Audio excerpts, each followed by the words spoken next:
Well, that was the fastest bathroom break I think I've ever had. I just want to again thank everybody for joining us for our virtual conference. We were planning to do something in person in Vancouver, uh, but with COVID on the way, we kind of saw the writing on the wall and decided that we should cancel that in person, and are here now navigating this new world of virtual conferences. So again, we appreciate your patience. I know there was a couple technical issues, just getting everybody in the room. We think that's been resolved. So very much appreciate that, and for your attention and just for being here. Uh, I am thrilled to introduce a dear friend of mine, Daryl Black. Daryl and I used to be, I don't know if, are you still on CAN Task Force, Daryl? Uh-oh. Uh-oh. Yeah, I am indeed. Oh, there you are. There we are. There you are. And then turn on your camera because your setup is so amazing. In this world of virtual conferencing and virtual... It's saying that you have to turn it on. Oh, that's because I turned you off. Yeah. Sorry, there you are. In this world of virtual and online, every time Daryl and I get together, I am just in awe by how crisp and clear. And you, sir, inspired this little setup here. I'm not quite at the Daryl Black level, but I do have some studio lights, and I rearranged some furniture, and we've been playing with this software to put logos and stuff. And you were one of the inspirations for that. So thank you. And we're so thrilled. We're so thrilled to have you here. So just for those that have joined us, Daryl Black is arguably one of the leaders in crisis, not so much the communication side, but in the response side, in helping leaders make decisions. He has over 30 years of crisis leadership experience in senior leadership positions. And you were involved in the response to Hurricane Katrina, hundreds of search and rescue missions. You and I were both involved in the floods in Alberta of 2013 and the Fort McMurray fires of 2016. You take that experience and you work from the inside out with executives, business owners, and corporate managers to help them accelerate the transformation of their leadership and personal mindset and skills to help them influence others, right? With the least amount of effort and the least amount of time. You are also a sought after speaker on the topics of crisis and transformational leadership and personal development, and you have taught and presented all over Canada, the US, Australia, and New Zealand. And no pressure today, but you do have attendees here from Rome, UK, Italy, US, and Latin America. So you can add that now to your bio that you've presented to Rome, and hopefully Fabrizio, hopefully you'll have us over there sometime to come visit. So super thrilled to have you here, Daryl. Again, if you have any questions for Daryl, drop them in the Q&A box, because if you don't, I have to make some up. So just put them in there, because we really, you're not going to get the chance to talk leadership and inspiration with somebody like Daryl, without hiring you. So, yeah. Oh man, Ben. Yeah, thank you. Zip it. I love it. I love Fabrizio. If that's not an Italian name, I don't know what is. But I am so excited. And first of all, Ben, you should be acknowledged for the effort that you've undertaken or put forth with regard to this conference. And in fact, you embody much of what we're going to be talking about here over the next little while with regard to decision making and being courageous and just making a freaking decision. And so, Ben, thank you very much for the opportunity to allow me to present here, and hopefully I'll do the conference, do it well on your behalf. Oh, Norway as well. Okay. You know what? I need a longer bio. So first and foremost, need I say more, right? This should be a whole presentation in itself. I don't even know what day it is. The day ends in Y. I know that. I think it's October. Today I'm speaking. This week I'm I've got four conferences I'm speaking for, all virtual, which is crazy. So I hesitate to say that we're in the new normal, because I don't know if we are or not, but we're certainly in a temporary state of flux, if you will. And I also want to acknowledge Dr. Coombs. I really appreciate following up to somebody with like a doctor in their name, and I'm just a mister, right? So thanks for that. So let's get started, shall we? Now, I want to talk about an experience. Ben alluded to the 2013 floods, and I remember it just like it was yesterday. It was a number of years ago, but we were in the emergency operations center, and we were having this conversation, a bunch of the incident management team. And, we were deciding on what we would finish off with as an incident management team before we handed it over to another team that was coming. And I remember everyone's going around the room and they're talking about, well, you know what, actually hold off. That's a big decision. We can probably hold off and maybe let the next team come up with that, because it's a lot of work. There's a lot of moving parts to that. And, once or twice, that's okay. But then everyone, the attitude in the room started to really get to the point where it's like, you know what, we're exhausted, and our brains are full, and we're tired, and we just want to go home. And so it was easier for us to kind of slough off these decisions to the next incident management team, which would be taking over probably in about 2 or 3 days from that period of time. And I remember sitting there, and Chad Morrison, so he's the individual, the intense looking fellow right here. I remember him, because I was facilitating the meet. Well, he was facilitating, he was my deputy. And I remember I was sitting there like this. And Chad, towards the end of the meeting, he looked at me. He's like, Daryl, like, you are uncharacteristically quiet. He didn't quite say it like that, but that's what he meant. And, I was like, folks, this isn't right. This isn't right. And you can just you could hear a pin drop. And I said, we got to remember that for every day that we delay a decision, whether it be to bring evacuees back into their homes or send them from a college into a hotel or something. I said, we have to remember that every day we delay is another day that a single mom is sitting with her 2 kids in a freaking gymnasium, just trying to keep it together. Every day we delay is an elderly mother and father, a grandma and a grandpa that's maybe in one of those facilities as well, where the sons and the daughters have to bring them medications and take care of them. We have to remember that ultimately we are not in the business of flip charts and Gantt charts and pivot tables. And I pointed because, there's a lot of data to drive from crisis and disasters, and we've got all this information. I said, you know what, folks, that 619 number, each one of those is a person. It's an absolute criticality that we remember that we're in the human suffering game. We are trying to alleviate human suffering. This is not day-to-day operations. So I wanted to start with that, because one of the things that we'll be talking about today is how do we move from this kind of analysis paralysis, this whole mess that we may have, to being able to make decisions and impact people effectively, affect change in our environment. So just to give you a bit of context, there's a whole, Ben talked about transformational leadership and whatnot, and I talk a lot about leadership mindset and positively influencing others. And this one, minimal viable effort. What that essentially means is, what can I do to make the most impact with the least amount of effort in the least amount of time? So what I'm going to be sharing with you today is notions around, or concepts and techniques for decision making that are really kind of binary. If you follow these concepts, if you follow these rules or principles, if you will be making better decisions, and you will be able to create positive and effective change.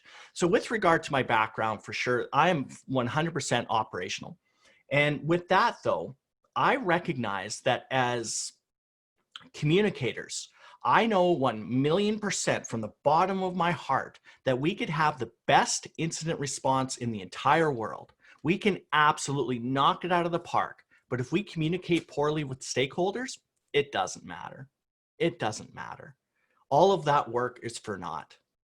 I can also tell you that we could have the worst incident response, but if we communicate it effectively to the stakeholders, that's a bit of a win. And so it's a very, very dangerous game. It's a danger and it's an opportunity, but I can tell you over the years, when I first started in incident management, I could care less about how we communicated. Not my problem, not my circus, not my monkeys. As I've gone through all of these years and Ben and experts doing this day in and day out have my utmost respect. It's not about the people, the pumps and the hoses and people doing the job on the front lines. Yeah, it is, but I'll tell you, success and failure comes to how we communicate. And for me, an adage that I have virtually every meeting that I go into when I'm on an incident management team, I'm bringing that information officer in with me. That is how critical information is and how we communicate to stakeholders. So I am a huge, huge, huge, huge advocate of effectively communicating. So what we're trying to do ultimately is day to day is kind of like golf, right? Where the pace is a little bit slower. We can think about things. We can read a green a bit. We can talk to our partners. We can banter a lot. We can have conversations. We can drive around in the cart. It's good times. We can maybe have a brewski or a non-alcoholic beverage, whatever that might look like. That's kind of day to day. But what happens is we need to make the transition from there to a much more faster paced environment where we're making decisions, as Dr. Coombs talked about, a lot more intuitively. We need to be creating momentum. And if you've been in any kind of sports activity, you know that momentum is something that's so important. You don't know what it is exactly, but you know whether you have it and you know whether you don't. And incidents are exactly the same. And communicating with the public and stakeholders is the same way as well. So the question is, what is the difference between your corporate communications? And I don't have to tell this audience here.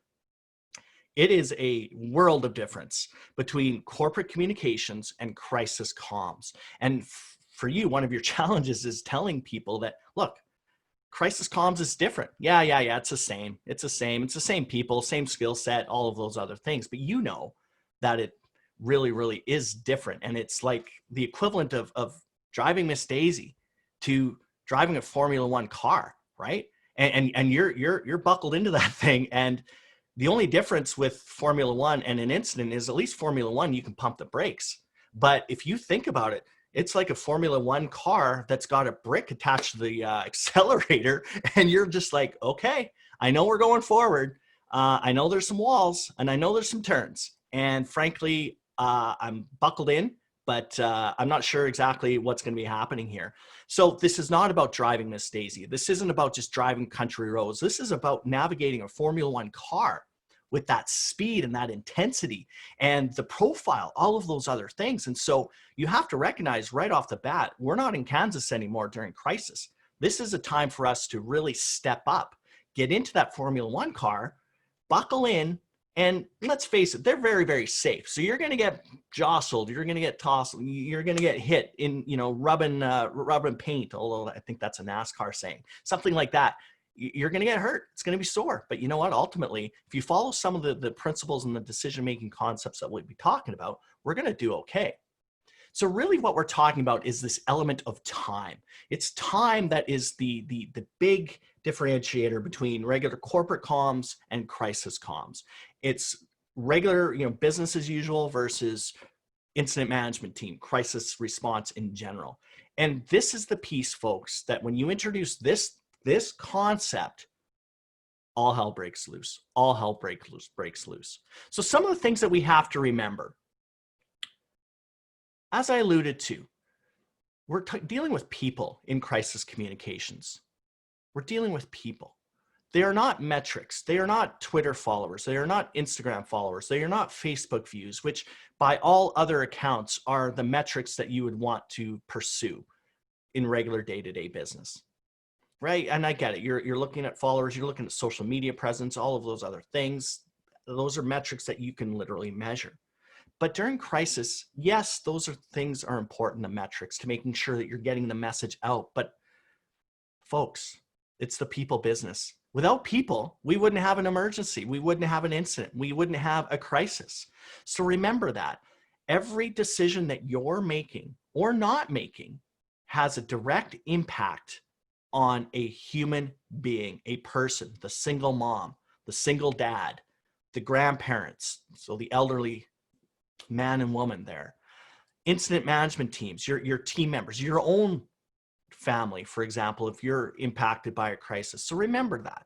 The end of all of this is about the people. It's about responding and helping them and alleviating human suffering. They're going to suffer. That's what the whole disaster and emergency is all about.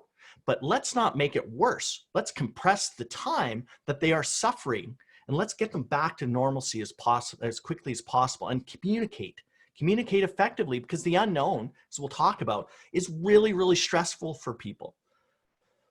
So that takes me to this. You're dealing with heightened emotions. So you've got this issue around time, and you've got now the benefit during day-to-day operations. You can slow down, you can be much more calm. And then on the right, this picture is my son. Just so you know, he lived. Okay, he survived this plunge. This was Splash Mountain. And so this speaks volumes in terms of when you're going through a crisis, remembering that you're dealing with heightened emotions. And again, Dr. Coombs talked about it. You're dealing with people that are hypersensitive. They're in a state of hyperarousal whereby they are clinging for information. Even no information to them it represents a problem, represents something. So you could say, no, we're not going to communicate. We're not going to decide. But that in itself represents some dire things to the stakeholders. So you're dealing with heightened emotions. You're dealing with people, not followers. You've got this condensed time. And this is one of the biggest ones, is information. We're going to be talking a lot about this. Information. See on this one picture here, we've got a great picture of all this Lego that's in orderly fashion. You followed the instructions. It's very, very methodical, well laid out, and you just follow the steps. You're going to make great buildings. You're going to put everybody where they need to be. And you've got time. You can be like, oh man, that's interesting. I wonder, this piece here, is that the same? So then you have the benefit of putting a piece in, saying, oh shoot, that's not the right one. Oh, okay, but I know that they came in the plastic bag, so the pieces have to be here, and the right pieces are here. Well, unfortunately, during crisis, it resembles very much the other picture here, where you've got this mess of information. You've got this incredible flood. You've got one of two things in my experience, and I'm sure Ben will agree. It's either too much info and you got to filter it through, or you don't have enough. And the information that you do have is likely inaccurate, and it's probably outdated. So it's this notion of, man, normally I would talk to all of these people. I would have meetings. I would really make the unknowns and turn them into knowns. But we can't do that during crisis. And that is a big, big problem. But the good news is there are specific things that we are going to be talking about to take you from that driving Miss Daisy to being able to navigate that Formula One car, to go from that golf game to having momentum in a hockey game, even in spite of all of these types of issues and challenges. And something else to keep in mind, and again, Dr. Coombs, I should be sending him $5 Canadian. I'm not going to send him $5 American, because that's like $25 Canadian. But it was a really good segue, because he talked about this. Decision-making are not intellectual exercises. Newsflash, there is no such thing as a logical decision. What? Wait a second, Daryl. What about engineers? What about accountants? What about, my friend? He's very analytical. I totally get it. But we are human beings. The human experience means that we are not logical thinkers. We are emotional thinkers. So by the time it reaches our cognitive brain, it's already gone through a bunch of filters. It's already gone through how we feel about things. It's gone through how we've been raised. It's our culture, our economic, all of that stuff before it even reaches the analytical part of our brain. But a couple of things to keep in mind, and one in particular is a principle, or the presence of what we call cognitive biases. Now, I don't have a PhD after my name, so there aren't a lot of fancy terms for me. I know there's 104 of them, and I know them when I see them. And I'm extremely careful when we are going into an incident management situation, when we're going into crisis, even personal, right? Personal. This applies to personal and professional lives. There are these cognitive biases that are at work. And as I said, there's 104 of them. So you wonder why sometimes decisions don't turn out the way you thought they were going to. Well, you've got 104 things working against you. And the worst part is you don't even know. You don't even know. So we call them cognitive biases. And Celine, yeah, we'll dive into some of those. But essentially, a better term is cognitive distortions, which I think are actually, it's a more accurate kind of description. One of them is this. Did you read my paper on confirmation bias? Yeah, but it only proved what I already knew. We call that confirmation bias, which means once I've made up my mind, once I have a belief, even a limiting belief, everything I see subconsciously goes through the filter of that belief. It already goes through that lens. It's like, okay, well, what do I believe? All people are bad. Okay, well, guess what? Somebody donated $1 million. Well, if I think all people are bad, I'll be like, what the hell? They've got like 10 million in the bank. They only gave $1 million. People suck. Conversely, if I think all people are good, wow, $1 million, that's going to help a lot of people. So when we're talking about decision making, if I've reached a decision, I am now cognitively going to be supporting that. I'm going to be looking at the data, and it will subconsciously filter up and say, you know what, that's good. Hey man, we're killing this thing. Nice work. Good work, everyone. High fives. Meanwhile, there's just, just pillaging. There's burned fields. There's all sorts of things in our wake. But we're looking forward, saying, you know what? This is great. We are so good. We are so good. And that is a completely natural bias, because subconsciously we want things out there that are supporting our view. Otherwise, that means we are wrong. Human beings, we don't do so good when we think we're wrong.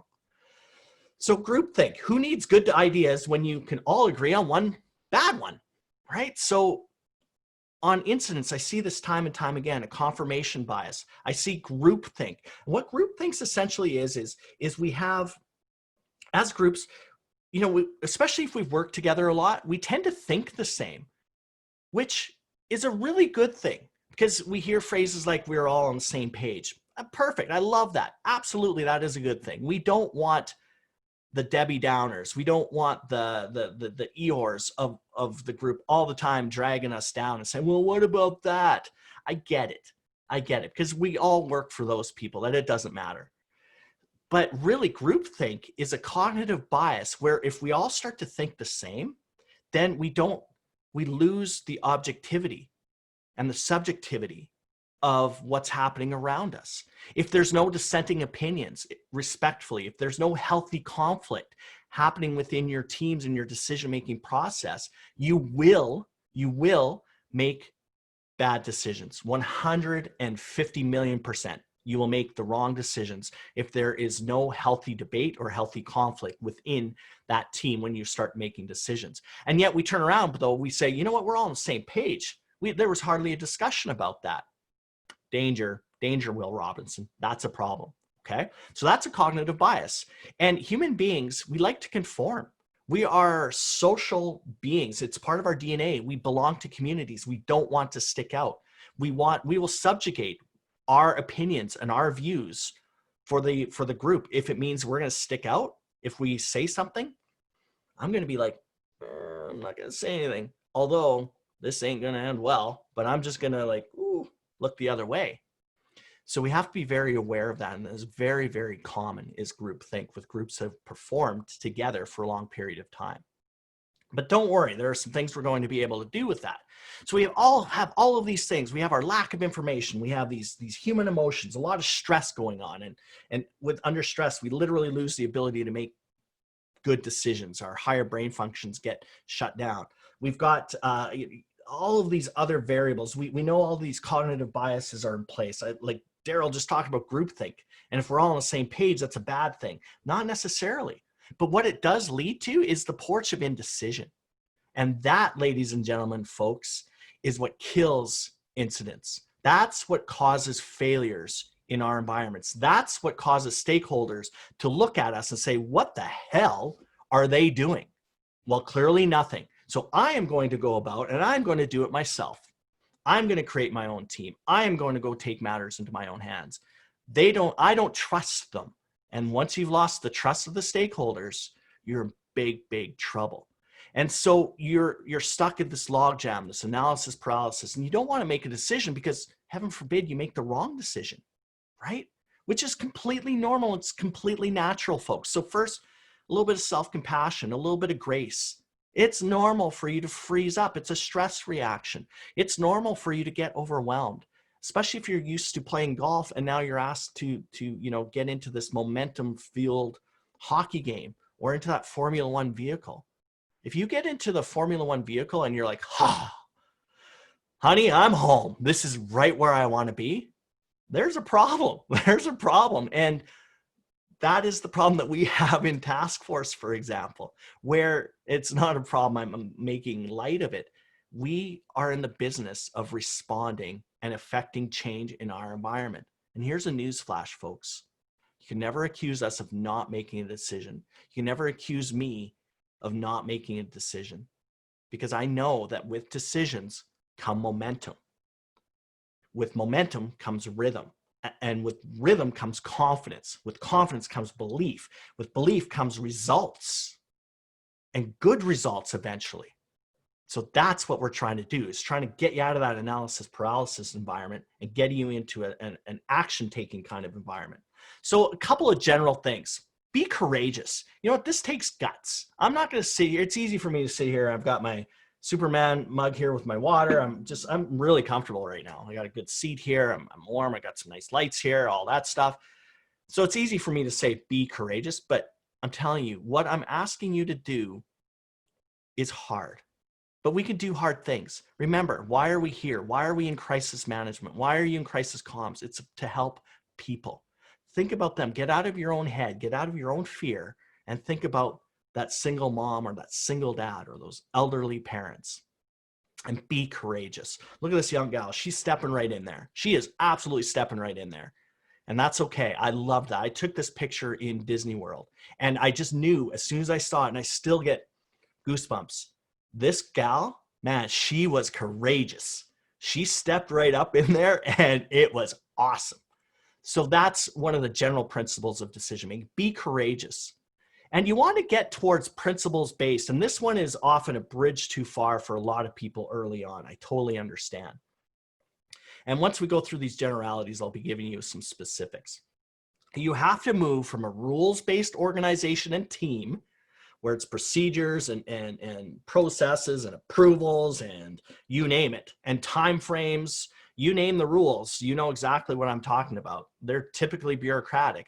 You have to scrap that and you have to go more towards principles based. So what principles based means is you have a right and you have a left and room in between there, but you have a final destination, and that's what has to be kept in mind. And your final destination when you're dealing with crisis, whether it be on the communication side, there's the operation side, anything like that, is alleviating human suffering.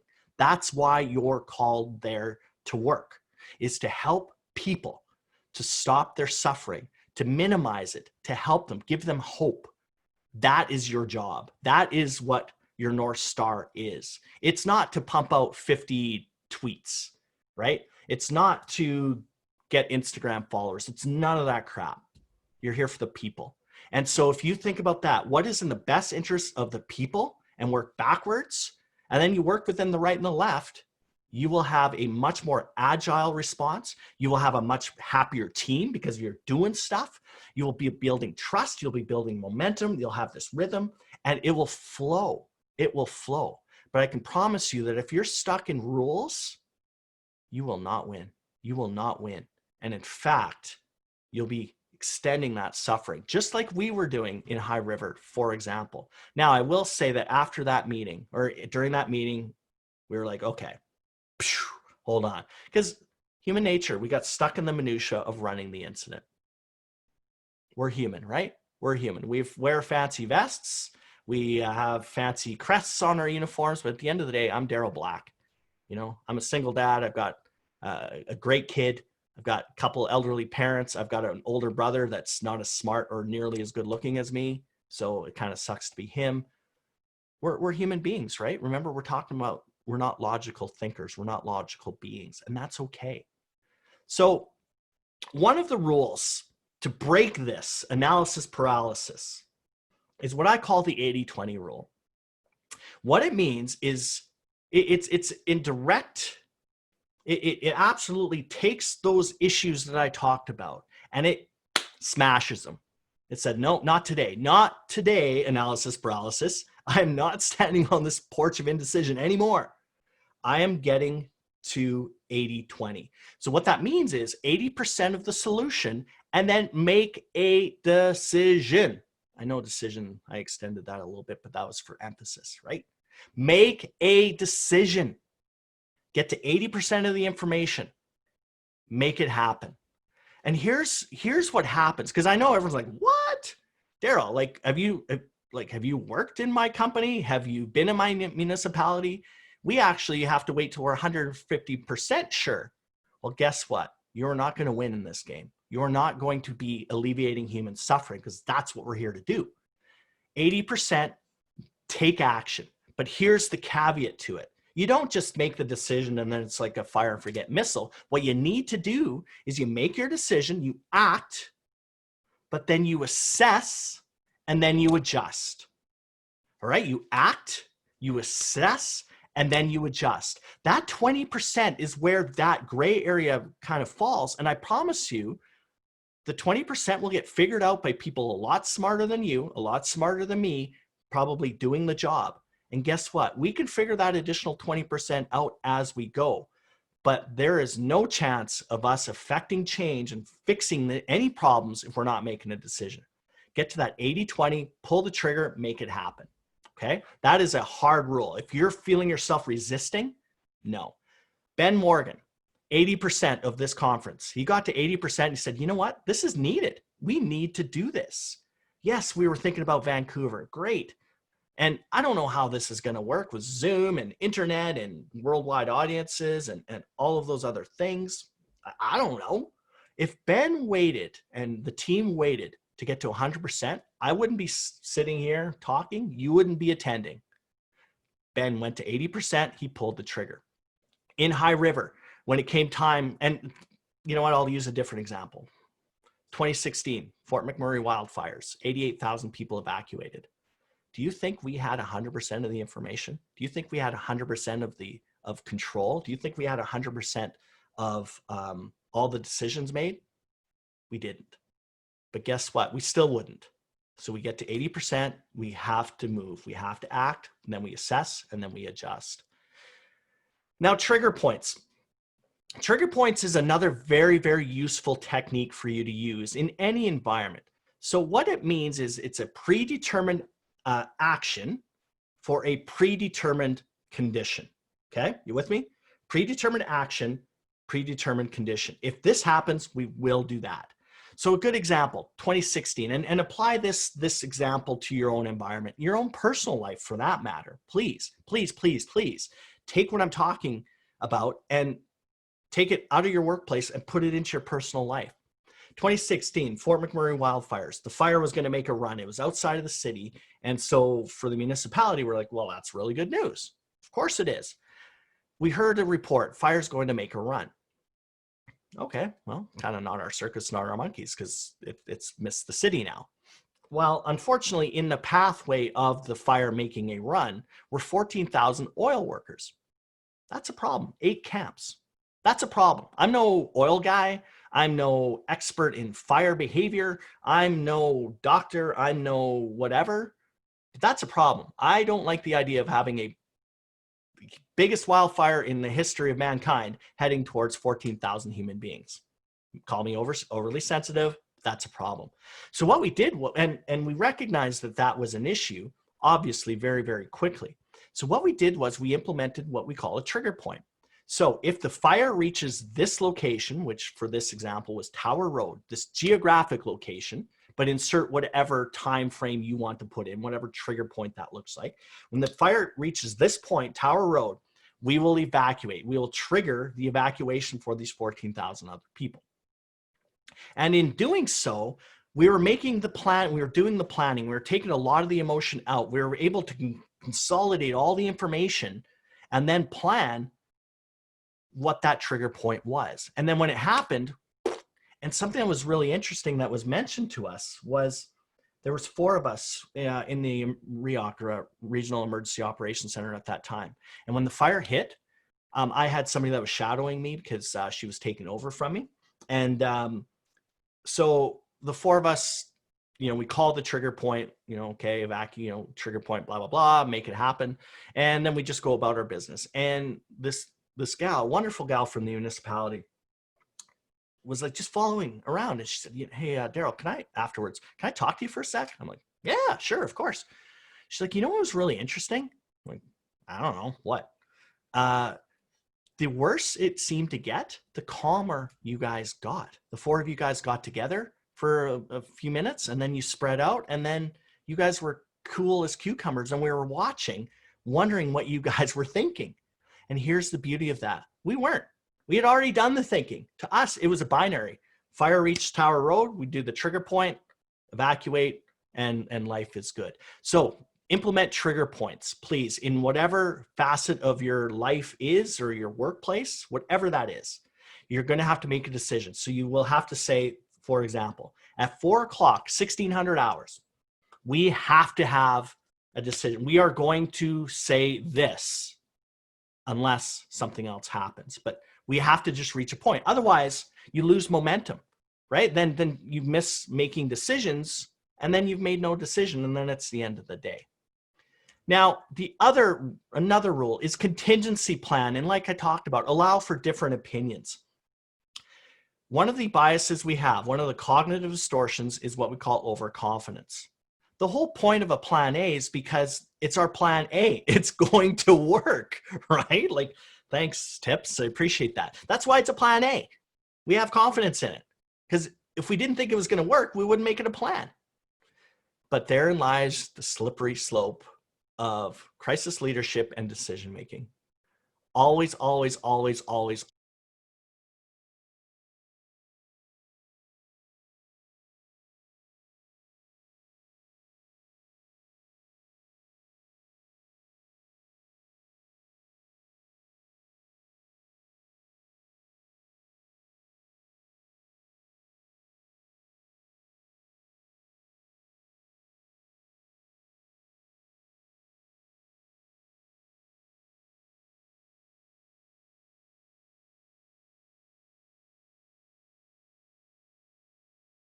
Change that. That's a red flag to me. So if I hear hope, I'm like, well, hold on. What do you mean hope? Can we maybe just dial that confidence in a little bit more and change the hope to will, please? That'd be great. And a lot of times that's a phone call to a stakeholder, or maybe it's whatever it might be. Hey, I know we're supposed to have that at 1400 hours, that release done, or whatever, that meeting done. Can you just confirm that that is going to be happening? It is? Okay, thank you. Trust but verify. That's it. That's all. And last but not least, number 5, tactical pause. There is nothing wrong. In fact, quite the opposite. This is one of my go-to, is take a tactical pause. And all it means is, if you are driving that Formula One car and you have a lot of your body work is falling off, right? And your tires are getting bare. You're tired. You're dehydrated. You're just going. A tactical pause is like a pit stop. It is often a quick breather, and it's a check-in with people. So if you're in a leadership position, guess what? Call a tac pause. It can be 1 minute. It can be 5 minutes. And guess what, folks? You can and should be doing that as a leader and as an individual. Say, okay, folks, tac pause. When you call that tac pause, all it is, hey, Ben, how you doing? You good? Got everything? Awesome. Dr. Coombs, you good? Perfect. Amanda, how about you? Fabrizio, hey, what a matter for you, or whatever. How are things going? That's all you're doing. You're not asking for a sit rep or a long diatribe. You're being human. You're being human. And you're connecting with the other human beings on your team to alleviate human suffering. And it allows people to get off this hamster wheel of stress and chaos in their minds. And it allows them to take a couple deep breaths. I know for me, technically exactly how I do it. Okay, folks, tack pause. Finish up what you're doing and look at me. All right, take a deep breath. Because I know for me in crisis, it's amazing. At the end of the day, and anyone that's been involved with this, at the end of the day, it's like, I don't know if I breathed today, because when I walked out, I took a deep breath of the fresh air and it felt good. But I don't know if it's kind of like, you get to work and you don't know, whether you just drove through a bunch of red lights. It's the same kind of thing. It's like, wow, so I wanted to give you those 5. And I know that we went through them really quickly, but in the interest of minimal viable effort, one of my pillars, I'm here to tell you that given my experience, and I'm not asking you to blindly follow, right? Just because, he's done a whole bunch of stuff. But I'm telling you, folks, that if you do even one of those 5, the 80-20, for instance, do the trigger points, which is a predetermined action for a predetermined condition. If you do a plan B, if you just trust but verify, and if you take a tack pause, one of those, I promise you, you will be a better decision maker. And I promise you that you will be able to move and play that hockey game. You're going to be able to get momentum. You're going to be able to create effect positive change. You're going to be able to condense that period of human suffering, because that's ultimately what we're here to do. And I thank you for what you do on the communication side. I know how important it is, and I know how undervalued it is, and I know how misunderstood it is.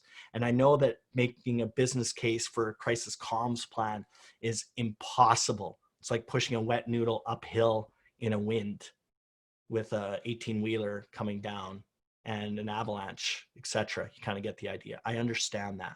But keep fighting the good fight, and thank you for what you do. And if you have any questions, I can turn it back over to you, my friend. Yeah, that sounds like a really good scenario you just came up with for the next tabletop. You're welcome. I love those elements, and we actually use those in crisis communications. And I might take your the pause and tactics. It's the same thing when communicating. Pause, answer, stop, right? Pause, answer, stop. Really think about what you're going to say, what your message is. So it's so translatable. And a lot about what you were talking about in the communications arena is high stress, high concern. High stress, high concern situations changes the rules of communication. And I would argue that high stress, high concern situations also change the rules of leadership, and that you need to show up differently. And so it's that pause, I think, is huge. Pause before you make a decision. And that said too, Ben, making sure, and that's where that balance of leadership sits, right? Because you want to pause, but you don't want to stop. But this is, the tack pause is one of my favorites for sure. Absolutely. So I do have a couple of questions for you, but I'm also just going to say, you talked about the importance of having a plan B, being able to pivot. We've kind of teased out that we're soon, you and I probably are going to go to Rome and visit Fabrizio. We'll need an airliner to get there. So with those two things in mind, coming up in about 15 minutes, we're so thrilled to have Mr. Billy Nolan from WestJet, Vice President with WestJet Quality Safety, will be talking with us about how WestJet has pivoted, how they've had to make some changes, and that ties into some not to put words in Mr. Nolan's mouth, but probably some really critical decision and leadership points have had to come out in that.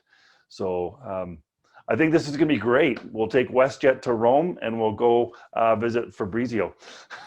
Because you know a guy, right? You know a guy in WestJet. I love it. Yeah, we do now. So that said, Fabrizio has a question for you.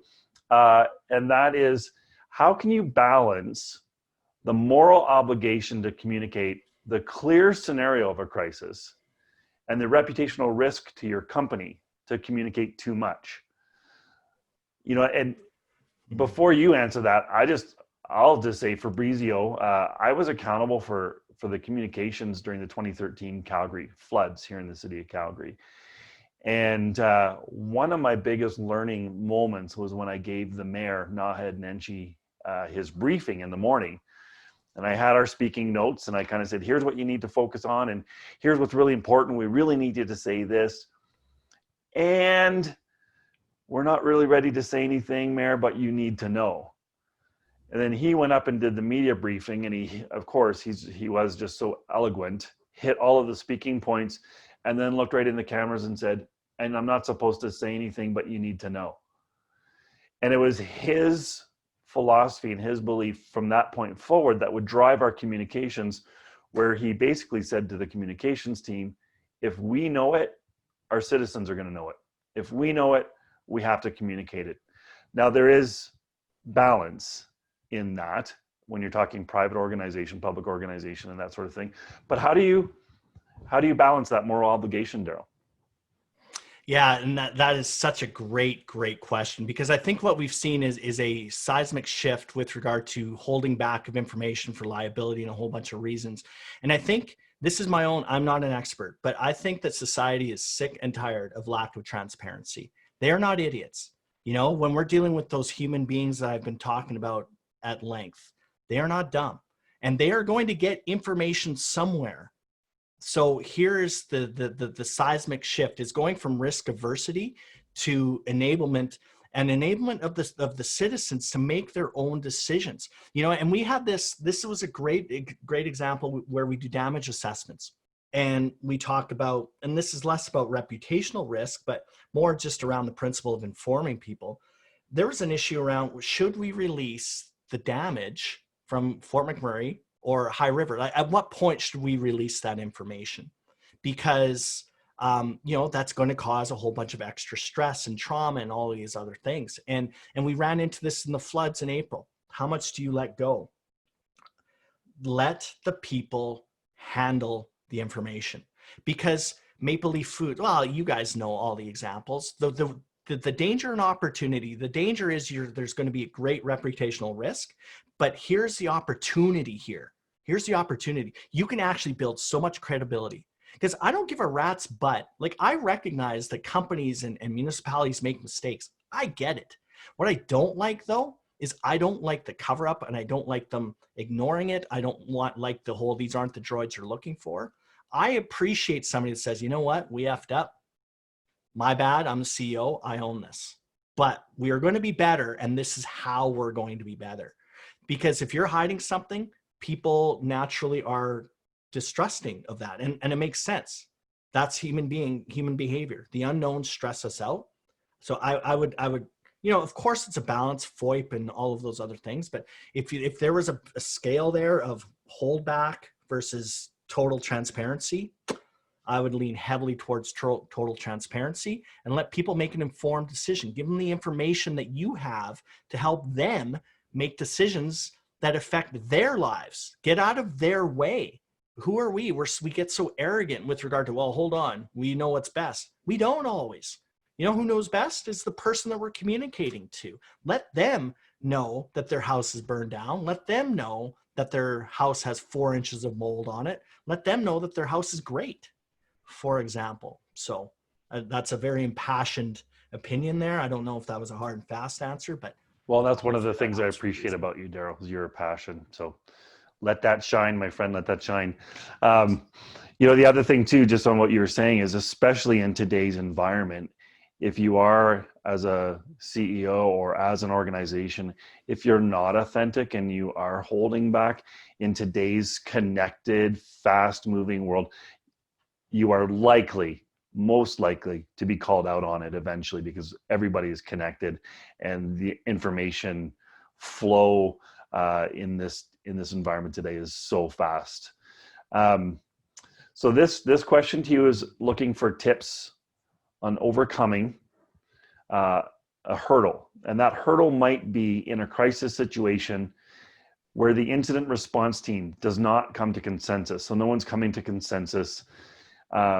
Where does the final decision lie? What if your incident commander by nature is not a decision maker, but is the actual authority in the organization? So I've got, oh yeah, you're laughing already. So you know, so, okay, go. Tough. first of all, I get it. That is a tough situation because ultimately the person in charge is the one where the buck ultimately stops. All I can tell you is that sometimes you win, sometimes you lose. And this is going to sound like such a trite answer, and I don't mean it to be. All you can do is recognize that for what it is. So first of all, awareness is the first step into, the solution. So kudos for you for recognizing that. But you just have to recognize that sometimes there are people in certain parts of the organization that just are not ready or not capable of making these decisions. So all you can do is just suck it up, provide them as much information as you can, and control what you can control. Because a lot of times during incidents, we get so bent around the axle about stuff that we can't control. But so take what you can, take a deep breath, and you can control your own sphere. You can make decisions in your own sphere as much as you possibly can. But then, also, the reason people don't make decisions is out of fear. So maybe you have to go over the top and plan C, D, E, F, and G to provide them some sort of safety and security. Maybe that's needed, but I don't have a hard answer for that because you're dealing with human beings, and I understand that, and that's hard. And people under fear have a lot of trouble stepping forward. So just control what you can, worry about what you can control, provide as much comfort as you possibly can, even if it means going over the top with them, and just, grinning and bearing. And because the reality is I can't BS you. Not everyone's cut out to be an incident commander or a crisis leader. Unfortunately, that's just kind of how things play out. And I don't recommend, slashing their tires or leaving notes on their door, like make a decision. I don't advocate that at all, but. Absolutely. And I know we've kind of bantered a little bit about our experiences with the 2016 fire, and just to acknowledge and say hi to our friend Russell Baker, who was employed with the MD of the regional municipality, Wood Buffalo, at the time. And we had some great interactions with Russell, and so glad to see Russell with IABC Toronto joining us today. So great to see you. Great to see you, Russell. Daryl, thank you so much. And I'll just shout out, like, if anybody's interested in learning more about crisis leadership and decision making, you can access Daryl D. Don't you have a little ticker that comes up there? Yeah, you know what? I've got, actually, if you want, I don't know if I'm back on that, but you can reach out to us and we can connect you with Daryl, or DarylDBlack.com, I think is your exactly email, yeah. right? So yeah, thanks, Ben. Yeah, crisis leadership, decision making, all that great stuff. One of the best in Canada here, anyways. So thank you. Great to have you, sir. Thanks. And I'll just again shout out to 4 o'clock Mountain, 6 o'clock Eastern. Hey, if you're sitting around, bring a drink and we're going to figure it out as we go, as we've been doing today. So pop back and join us for some more conversation. We'll be back in just about 5 minutes with our next guest. Super thrilled to have Mr. Billy Nolan joining us from WestJet, Canada's, for me anyway, Canada's greatest airline, who's have lots of challenges and has made lots of leadership decisions lately. And so look forward to hearing from Mr. Nolan shortly. Thanks, Daryl.